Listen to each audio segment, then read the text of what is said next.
C'est drôle parce que tu t'appelles Demi et tu pèses le double des autres. Moi, c'est un truc qui m'a toujours fait rigoler. Ah, ouais.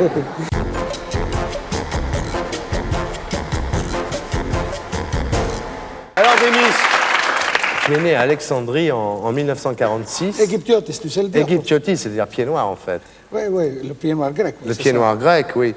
Alors, tu es d'une riche famille de Grecs, effectivement, installés à Alexandrie, qui sont rentrés en Grèce au moment de la crise de Suez. Absolument. Tu avais quel âge à cette époque? J'avais 14-15 ans, quelque chose comme ça, et puis je travaillais comme musicien. Comme Là, avant ça, jusqu'à 19 ans, tu as connu une véritable expérience mystique pendant 4 ans. Raconte-nous ça. Oui, j'ai vécu des choses, j'ai senti des choses, j'ai vu des choses, et qui me sont revenues récemment d'ailleurs. Hein. Et tu chantais, tu commençais à chanter comme ça quand tu as mendié de village en village, tu l'as vraiment fait ça? On mendiait, mais oui, enfin, si tu veux, au début... Tu étais un moine, quoi. Au début, tu vivais avec les moines. C'était un petit peu comme ça, oui. Ouais.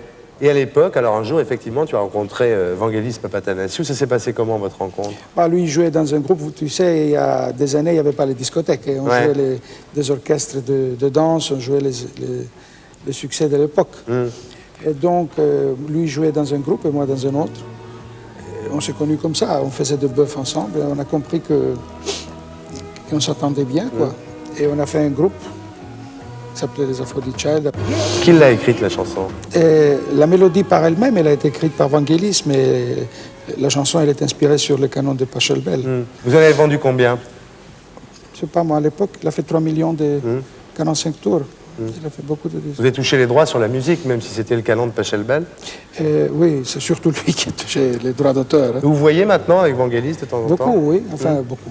C'est pas vrai, on ne se voit pas beaucoup parce que on n'habite pas dans les mêmes endroits. Lui, il habite ici, moi j'habite en Grèce. Mais quand je viens ici, je le vois et quand lui vient en Grèce, il me voit. Et c'est à ce moment-là donc que tu rencontres Monique, ta première femme. Oui, oui. Tu l'as épousée un an plus tard. Oui, oui. Et un an après, tu as divorcé de Vangelis. Ça s'est passé comment, votre séparation professionnelle? Ça s'est passé assez bien. On a compris qu'il fallait s'arrêter.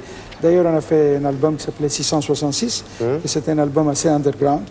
Donc là, tu fais ton premier disque seul, qui se vend très bien. Et tu commences à vivre pendant les 1001 nuits. Là. Tu commences à C'était vivre surtout mon deuxième disque qu'il a bien vendu. Ça arrive souvent, d'ailleurs, dans le métier, ça. Tu fais un succès qui a l'air d'être le grand succès, mais le follow-up, il vend. Beaucoup plus. D'habitude, ça se passe comme ça. Parce que quand je fais Forever and Ever, je vis jusqu'à aujourd'hui très très bien avec cette chanson. Parce que j'ai fait le tour du monde avec ça. Il figure 2 fois dans le Guinness Book de show business. Tu en as vendu combien? Comme 45 tours. Je sais pas, 7, 8 millions, comme 45 tours, mais le total des albums, il a fait 30 ou 40 millions, je ne sais plus. Phonogramme, ils étaient très contents de pas l'époque. C'est là que tu as commencé à grossir, non? Après, quand ça a commencé à marcher, tu as commencé à grossir? Bah oui, grosse carrière, grosse fortune, grosse... C'est ça, ouais. En 66, tu pesais 70 kilos, et 10 ans plus tard, tu pesais 125 kilos. Ouais. C'est vrai que tu es monté jusqu'à 150 kilos à un moment? Oui, bien sûr. Mais comment t'as grossi? Qu'est-ce que t'as fait? Qu'est-ce que t'as fait à ce moment-là? Qu'est-ce que t'as fait? Bah, je mangeais, écoute, il n'y a pas de secret. Tu manges, tu grossis. Ouais. Tu buvais beaucoup? Oui, je bois que de bonnes choses et je mange que de bonnes choses. Ouais. C'est drôle parce que tu t'appelles Demi et tu pèses le double des autres. C'est un truc qui m'a toujours fait rigoler. Ah, oui. Vous n'avez jamais eu envie de vous réunir avec Vangelis et puis de refaire un concert des Aphrodite Child? On a fait un disque ensemble, un disque qui n'est pas sorti en France. Et que c'était des chansons de Platters et de Elvis Presley. On l'a fait en 83. On a bien vendu en Angleterre avec ce disque, mais en France, il n'est jamais sorti. Une vraie création, tu sais, aujourd'hui, comme quand vous aviez 20 ans, refaire un disque aujourd'hui avec tout ce que vous avez vécu, votre parcours, chacun de votre côté. Ça se vend mal, etc. T'as la réponse de Bambi. Oui, mais on ne fait pas toujours des disques pour les vendre, on fait aussi des disques Bambi, ta belle. Ah, c'est joli. Bah, il est beau, il est rose, il est... il est beau, tu le trouves beau? Quand tu l'appelles Bafi. Il est méchant comme une teigne. Moi, je comprends rien à ce qu'il dit, alors c'est pas grave. Alors là, tu as eu ta grande époque, la djellaba brodée d'or, turban, barbe, Rolls bleu ciel. Enfin, tu as quand même eu un trip très pop star à l'époque, quand même, non? Bah, c'était un petit peu la mode. Aujourd'hui, les Rolls Royce coûtent 3 thunes, tu sais, ça fait pas la mode. Ouais. Et c'est là qu'on voit apparaître ta seconde femme, qui, elle, par contre, alors, elle a juré de te faire maigrir, cette seconde femme. Mais pourquoi elle t'a épousé si elle n'aimait pas les gros?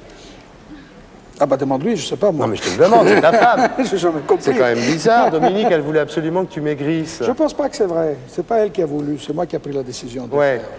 Là, t'as perdu 60 kilos quand même. Ouais. Beaucoup. Et puis c'est là qu'on a écrit le livre. Eh ben oui, le fameux livre alors. Il a fait 1 million d'exemplaires. Oh là là. Le problème, c'est que t'as perdu 60 kilos, mais t'avais un peu perdu ta voix aussi, non? Non, c'est parce que j'ai pas fait de disques à l'époque, c'est pour ça que les gens ils Ouais. ont cru ça. Mais je pense pas, parce que si j'avais... Tu sais, quand tu perds la voix, tu la retrouves pas facilement. Hein. Ouais. Alors, depuis, j'ai fait des disques qui ont bien marché, Qui faut ont le bien dire. marché, Ouais. et donc ça, c'est preuve que je n'ai pas perdu la voix. Ouais. Et une fois que tu as été mince, ta deuxième femme t'a quitté. Pourquoi? Elle m'a pas quitté, on s'est quitté. Ah bon? Ouais. C'est pas elle qui t'a quitté? Oh, je pense pas. Je crois que on s'est Non, c'est parce qu'il est grec. Mais comment ils savent cela? Ils n'étaient même pas nés. Et alors. non, bien sûr. Et c'est là que tu as vécu une expérience un petit peu difficile. Tu t'es retrouvé donc un jour en 85 dans un Boeing 727 qui a été détourné par des extrémistes chiites. Pour surcharge à l'époque. T'es resté 5 jours en otage. C'était à quel endroit, Denis? Là, il vaut mieux que ça t'arrive pas, toi, Bambi. Hein, parce que Ah ouais. si ça t'arrive, je veux te voir. Hein. Alors, Monsieur Bambi, s'il te plaît. C'était à quel endroit? C'était à quel endroit? peut-être la prochaine fois. C'était à quel endroit? C'était à... On nous amenait à Beyrouth. Ouais, c'était dans un avion américain que ça a été retourné. Je suis allé en Italie pour faire une télévision. Et ça a été retourné sur Beyrouth. Et je restais, heureusement pour moi d'ailleurs, que 4 jours. Mais non, mais je blaguais, mais tu sais, je souhaite à personne que ça Bien lui arrive sûr. ça. Parce que, au moins si on te met une bombe, bon, bah, tu meurs. Bon. Mais ça, c'est... Et le choc, ça vient après, ça ne vient pas pendant. Tu vois. Et heureusement, ils ne m'ont pas reconnu, ceux-là. Mais les autres qui ont pris la situation en main après, parce qu'à Beyrouth, il y a plein de groupes, hein, eux, ils m'ont repris de l'avion pour pas justement qu'on me reconnaisse et qu'on me descende peut-être après l'Américain qui sont descendus devant mes yeux. Parce que une fois qu'ils ont descendu l'Américain, il y a d'autres gens qui sont rentrés dans l'avion et ils ont dit où il est l'homme connu, où il est l'homme connu. Et moi, je dis, ça y est, c'est mon tour. Hein. Et je me lève, et je les vois, ils m'ont pris, ils m'ont amené dans une maison, et 4 jours après, j'ai sorti. Je ne sais pas, parce que peut-être qu'au Liban, ils aiment ma musique, je ne sais pas. J'ai dit n'importe quoi. C'était pas prévu que je sois dans l'avion. Et puis, il y a d'autres raisons qu'on ne peut pas débattre ici, parce qu'on ne fait pas un show politique, là. On fait un show sympathique. Non, mais pourquoi au bout de 4 jours, tu as été libéré alors? Et, oula. Il mangeait trop. Parce que, non, c'est parce que je pense parce que je ne suis pas peut-être israélien, ou peut-être parce que je ne suis pas américain, ou peut-être parce qu'ils savaient que je n'étais pas ni espion, Engagé politiquement, ni oui. engagé politique, et parce que ils ont voulu faire un petit peu de pub, parce qu'ils l'ont fait. Et puis heureusement pour moi, ils m'ont sorti. 4 jours après, j'ai sorti. C'était Mais quoi j'ai vu des choses extraordinaires. le C'est pire monstrueux, moment? que Le tu pire vis moment, ça a été quoi dans cette expérience? Le pire moment, c'était quand ils ont descendu le gosse américain et puis qu'après, ils m'ont cherché moi. Ça, c'était le pire de tous les moments. Alors, ce qui a été tout à fait extraordinaire dans cette expérience, c'est que tu étais dans cet avion avec ta secrétaire, Pamela, et que, je ne sais pas ce qui s'est passé pendant cette captivité, mais ensuite tu l'as épousée. C'est la vérité. Bah, c'est sympa, hein. Je crois que c'est quelque chose que beaucoup de gens...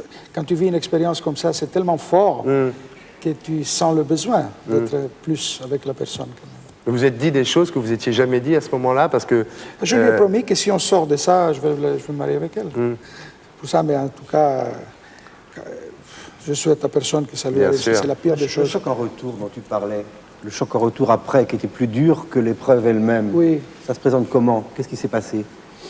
Et Pourquoi est-ce que c'est plus dur? parce que tu penses, et tu as des peurs, tu as des moments où tu fais des choses que tu ne veux pas faire.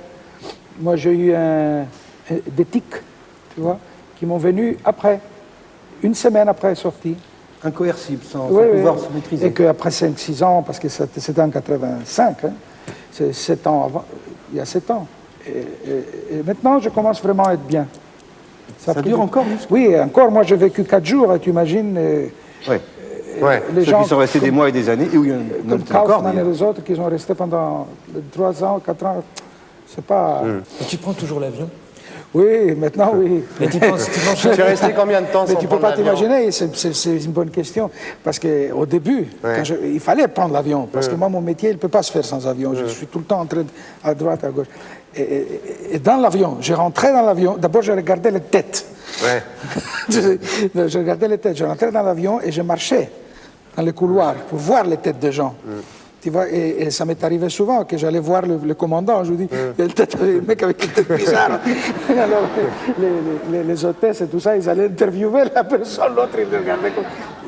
Tu vois, dans ma tête, je faisais tout un truc. Tu vois. Avec Pamela, ça se passe bien, là? Oui, oui, très bien. C'est vrai que... C'est ce que je lui dis. Oui, c'est ça. C'est vrai qu'elle dit jamais non. Hein? Elle dit jamais non, il paraît. C'est formidable, une femme qui dit jamais Ouais, non. ouais, bah, je crois que c'est très bien. Ouais. Ouais. Elle s'occupe pas de ton poids, elle a pas envie de te faire maigrir. Elle. Non. C'est vrai que dans ta villa, en Grèce, il y a un appartement pour chacune de tes femmes? Ah non, mais ils nous rendent visite, oui. Mais ma première et ma deuxième femme, elle vient passer des vacances en Grèce. Ah bon? Pas de problème. Ah ouais, Tout le monde s'entend bien, il n'y a pas de ah problème. ouais, bien sûr. Et pour être sûr de ne rien rater de Inarditube, abonnez-vous et mettez un pouce bleu.